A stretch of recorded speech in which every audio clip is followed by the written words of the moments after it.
The world might be on the brink of a catastrophic turning point. With a history of eerie predictions, like a statue of the Virgin Mary bleeding and a warning about a fire from the sky, her messages have caught the attention of believers and skeptics alike, raising questions about what lies ahead for humanity. Are we ignoring the signs? With Sister Agnes Sasagawa's passing on August 15, 2024, at the age of 93, her final prophecy echoes louder than ever. It raises the urgent question: will we heed her call before it's too late? Or are we destined to walk straight into disaster, ignoring the warnings she spent her life sharing? Something is happening, something big. And if the warnings from Sister Agnes Sasagawa of Akita, Japan, are to be believed, we are just beginning to witness events that could shake the world to its core. The Catholic Church has long been cautious about supernatural claims, but what happened to this Japanese nun in 1973 wasn't just another religious vision. It was a series of eerie, undeniable, and terrifying events. Events that high-ranking church officials investigated for decades. And now the most frightening part? A new prophecy has just reignited global concern. Sister Agnes Sasagawa wasn't always the center of religious mystery. Born in Japan, she lived a life that seemed destined for suffering. A botched appendectomy paralyzed her central nervous system. If that wasn't enough, in 1973, she suddenly lost her hearing, plunging her into complete silence. Science had no answer for her suffering, but fate had other plans. While recovering in a clinic, she met nurse Miss W, a woman who wasn't just her caretaker, but her bridge to Christianity. This meeting changed everything. It wasn't just about faith. It was about a divine calling that would soon reveal itself in the most chilling ways imaginable. The first wave of inexplicable events came in 1982, during the Feast of the Annunciation. An angel appeared to her, delivering a promise that seemed impossible. Her hearing, which was completely lost, would be restored. And then, in a moment that defied medical logic, it happened. Her hearing came back, just as foretold. But that was only the beginning. The signs that followed were even more disturbing. A mysterious light radiated from the tabernacle, filling the convent with an eerie glow. Witnesses were left speechless, sensing an overwhelming presence. Then, on June 28, 1973, things escalated. A cloud of angels materialized around the altar, a vision so surreal that even the most skeptical onlookers were left in awe. But the real shock came next. A wooden statue of the Virgin Mary inside the chapel began to bleed from a cross-shaped wound. Could this miraculous event be a warning from beyond, urging us to pay attention before it's too late? A lifeless statue, carved from a single katsura tree trunk, suddenly displaying signs of suffering. Coincidence or a message? By July 6, 1973, the signs reached a breaking point. That was the day the statue of the Virgin Mary started glowing unnaturally, marking the beginning of what many now call one of the most profound Marian apparitions in history. Sister Sasagawa received a message, one that she claimed was directly from the Virgin Mary herself. It was simple, yet alarming. She was instructed to spread the handmaids of the prayer, a devotion that would not only heal, but could also serve as a means of salvation for the world. The implications were clear. Humanity was at a crossroads. But the warnings didn't stop there. A few weeks later, in the dead of night, something, or someone, woke her up. Her guardian angel stood before her. Midnight calls from angels are never casual. This was a summons, a signal that something catastrophic was coming. And then, in October 1983, something happened that connected these apparitions to the wider world. Miss Teresa Chunho, a woman from Korea, had been diagnosed with terminal brain cancer. She was in a vegetative state. Doctors had given up. But after intercession at Sister Sasagawa's convent, something impossible took place. Miss Chunho recovered. No scientific explanation, No medical intervention, just a miracle. The messages continued, growing more urgent and more terrifying. The Virgin Mary delivered 3 key warnings, and the final one was the most chilling of all. She predicted a fire from the sky, a punishment worse than the Great Flood, one that would wipe out a large part of humanity. The only way to withstand it? The Rosary. It wasn't just a prayer. It was a lifeline, a direct line of protection from a looming catastrophe. Naturally, the Church couldn't ignore these claims.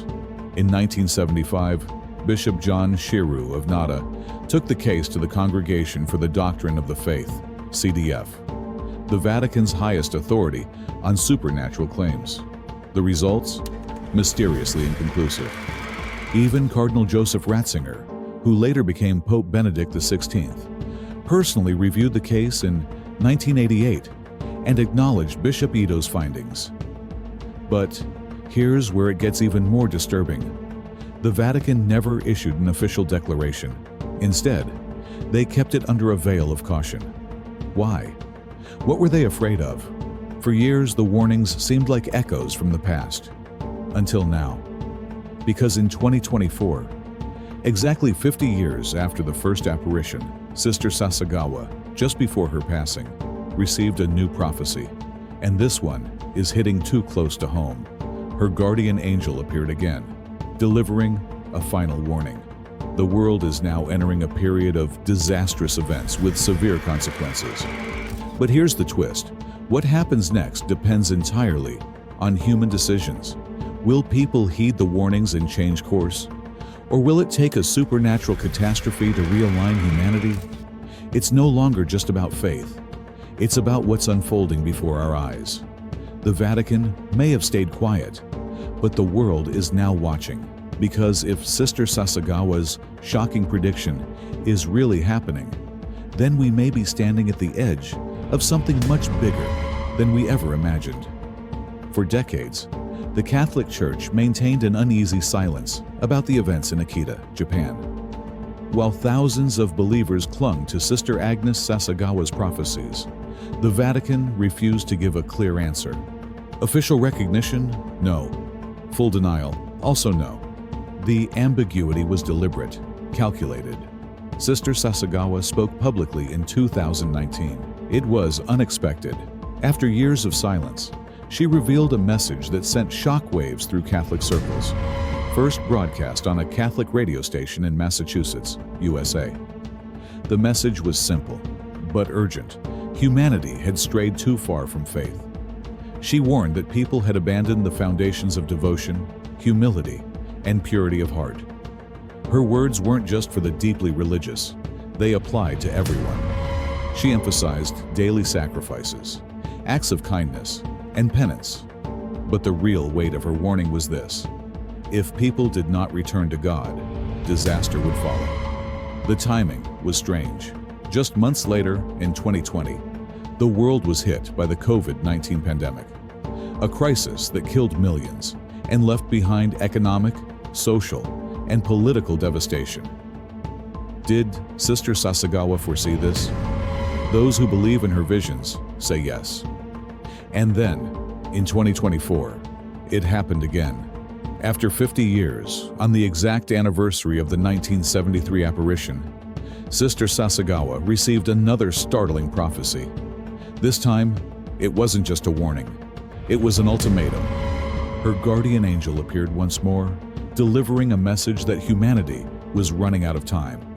This was different from her previous messages. It wasn't just about prayer. It was about a coming disaster that would be determined by human choices.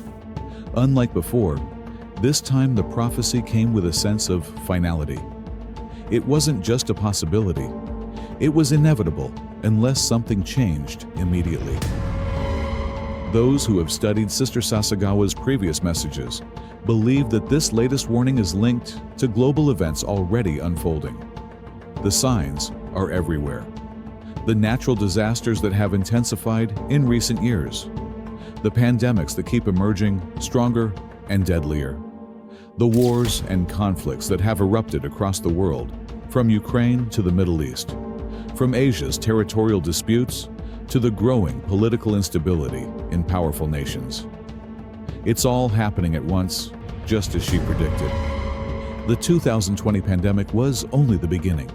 Sister Sasagawa's messages warned of disease outbreaks that would shake nations, and it's exactly what happened. The pandemic didn't just kill. It transformed economies, isolated societies, and deepened divisions. Millions lost their livelihoods. Inflation surged, protests erupted worldwide, and yet, instead of turning back to faith, the world became even more divided, more secular, more lost. But the real danger, she warned, isn't just war, disease, or natural disasters. It's something much bigger. She spoke of a fire from the sky, a punishment far worse than the Great Flood. And if this sounds like some distant biblical prophecy, think again. The world today faces threats unlike any before. Whether it's the rising nuclear tensions between global superpowers, the breakdown of moral and spiritual values, or the environmental destruction leading to catastrophic events, the signs are everywhere. One of the most shocking aspects of Sister Sasagawa's visions was her warning about moral decay and the collapse of the family unit. She spoke of a future where society would reject faith, embrace secularism, and fall into chaos. And looking at today's world, it's hard to deny. She warned of rising depression, addiction, and behavioral disorders, all of which have surged dramatically in recent years. Drug addiction has skyrocketed, and mental health crises are at an all-time high. Families are breaking apart at unprecedented rates.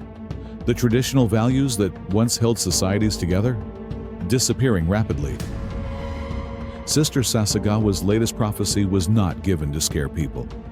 It was a final warning. Are we truly prepared to face the consequences of our collective choices, or will we wait until it's too late? If the world refuses to change, refuses to return to God, then the punishment will come. Whether it's war, famine, or something even more catastrophic, the time to choose is running out. The fire from the sky isn't just a metaphor. It's something very real, and it may be closer than we think.